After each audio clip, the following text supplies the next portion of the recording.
As you know, I'm all about using stories to painlessly boost your vocabulary. And to keep things interesting, we're going to kick off a new mini-series today that focuses on the stories of women you've probably never heard of, or of whom you've probably never heard if you don't want to end a sentence with a preposition. We'll still be boosting your vocabulary. The big words will just be hiding in the story. With this new mini-series, I want to start here.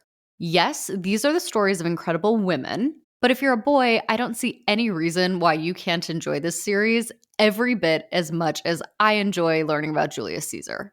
Don't run away if you're a boy just because we're talking about girls. With all that being said, let's dive in. Mary had a little lamb. Did your brain keep going, little lamb, when I stopped talking? That nursery rhyme is so catchy and surprisingly hard to sing that Mary had a little lamb were the first words ever recorded.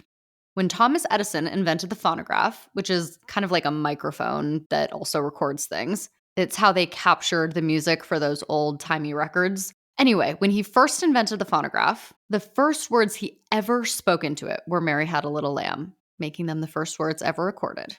When Alexander Graham Bell was perfecting the telephone, he also tested the audio with Mary had a little lamb, making them some of the first words ever spoken into a telephone.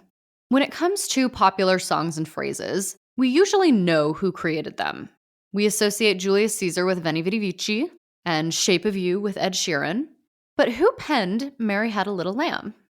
It's staggering to think that a woman as groundbreaking as Sarah Josepha Hale is largely unknown a mere century after her death. It'd be one thing if her accomplishments had also faded away, but her legacy is still with us, and I'm not just talking about Mary Had a Little Lamb. If you'd asked her, she might have actually regarded Mary Had a Little Lamb as among the least of her accomplishments. Sarah Josepha Hale was the Anna Wintour times a million of her day. She was the editress, her word, of the most popular women's magazine in America. It was called Godey's Ladies Book, Godey''S, and for the 40 years that she sat at the helm, from 1837 to 1877, its reach was just incomparable by today's standards. There weren't 15 gajillion influencers and YouTube stars and magazines to compete with.